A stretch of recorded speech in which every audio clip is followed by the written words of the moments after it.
What if the thoughts inside your head weren't yours to begin with?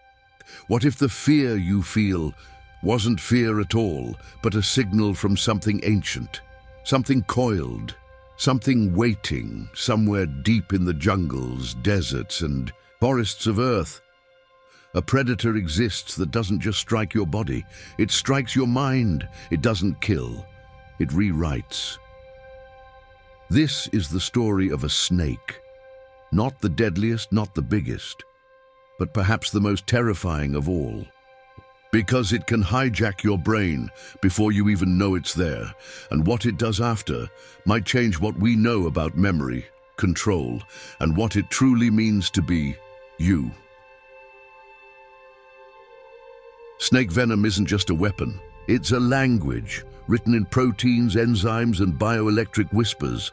For centuries, humans feared the snake's bite for what it could take, but few feared it for what it could give: visions, paralysis, silence, and something stranger: neurotoxins. The class of venom that targets the brain are found in snakes, like the Indian crate, the black mamba, and the coral snake. They slip past your defenses and bind to your neurons, turning your own body against itself. Some victims don't die. They wake days later, unable to speak. Others survive with memory gaps or entirely new emotional responses. A man bitten in Thailand once claimed he could feel his thoughts slipping out of his skull. A child in Brazil, bitten by a rainforest snake, stopped recognizing his mother, but remembered a woman he had never met.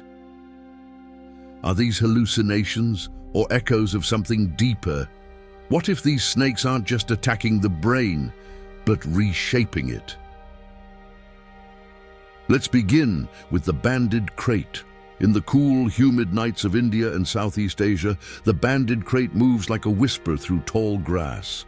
It rarely bites, but when it does, it delivers a toxin that shuts down communication between brain and muscle. Victims don't feel pain, they feel disconnection. The body stops obeying, consciousness becomes unmoored, but in rare cases, something stranger is reported. Vivid dreams, lost time, and in some, flashes of childhood memories they had long forgotten. Then there's the coral snake of the Americas, beautiful, small, almost unthreatening. But its venom contains neurotoxins that travel up the spine and lodge themselves in the brainstem. Victims often report hearing music as they fade from consciousness, not random, but orchestral, melodic, like memory unlocking a hidden symphony. And the black mamba, Africa's shadow. Its venom is a complex blend of neurotoxins and cardiotoxins, but also includes peptides called mambalgins, which can block pain signals without sedating the mind. Scientists now study mambalgins to create painkillers. But in tribal folklore, black mamba victims were said to see gods, speak prophecy, and forget who they were. Across cultures, there are stories of snakes that don't just kill, but transform. In ancient Mesopotamia, serpents were symbols of medicine and madness. In India, the naga was said to bring enlightenment or madness. And in Mesoamerican legend, Quetzalcoatl, the feathered serpent, taught humans not just farming, but consciousness itself. Could these myths be ancient memory of real neurobiological encounters?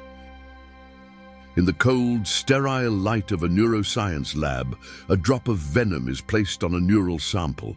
Within seconds, signals flash, not like a seizure, but like do scientists now believe that snake venom might hold the key to understanding pain, memory, and even emotion.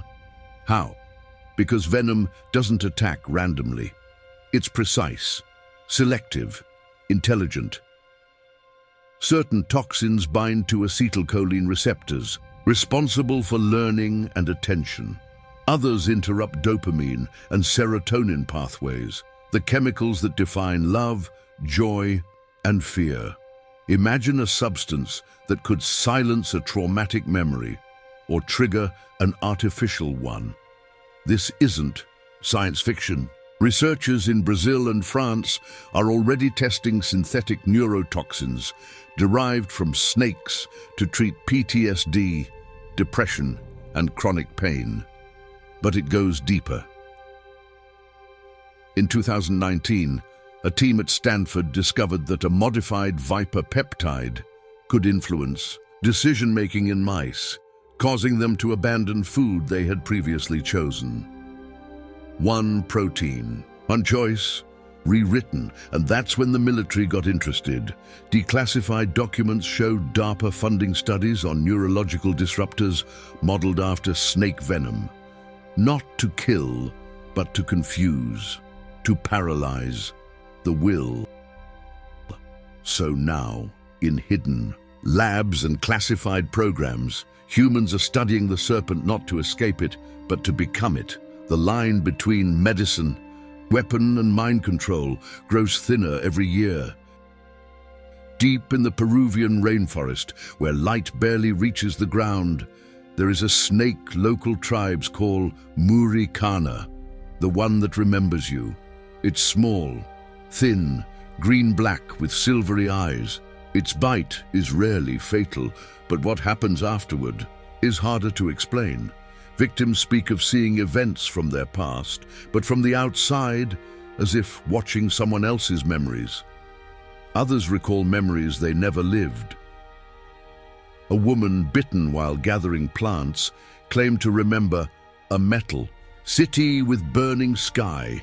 She had never left her village. Another, a hunter, said he saw himself as a child, but in a different family, different name, different fate.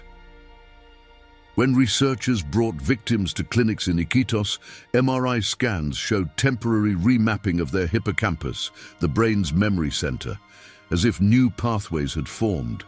The effect faded within days, but in some, dreams persisted for months. Scientists from Europe visited the region. In 2023, they took samples, analyzed the venom. It contained a previously unknown peptide that binds not just to memory centers, but to the default mode network, the area active when we daydream, imagine, and construct reality. In essence, this snake's venom could edit your sense of self. No hallucinations, just alternate truths. Nature had created a neuromodulator more powerful than anything in our labs, and no one had noticed. Because it didn't kill, it just rewrote quietly, elegantly, like a whisper in the mind. We thought snakes were ancient threats, primitive predators, but now we see they are biological hackers, carriers of chemical languages we're only beginning to decode. In the coming years, we may use snake venom to erase memories of trauma, or implant empathy into sociopaths, or suppress violence in soldiers, but who decides what's you, what's rewired? Will we tame the snake's mind, or become its next host? One researcher wrote, "The serpent isn't the enemy of thought, it's the author." Perhaps in ancient times, the snake whispered to humanity, not in words, but in neurons. Perhaps it always has. And now, as we unravel its secrets, we must ask, how much of your mind is truly yours? Because sometimes the deadliest snake doesn't crawl on the ground. It waits in the silence of thought, in the flicker of memory, in the spaces between synapses, waiting, ready, already inside. If a snake could delete your worst memory, would you let it? What if it could rewrite love, loyalty, regret? Would you still be you? Share your thoughts below. And if you want more stories like this, science, mystery, horror, and the truths buried in nature, subscribe to this channel, like, share, and remember, the next predator might already live inside you.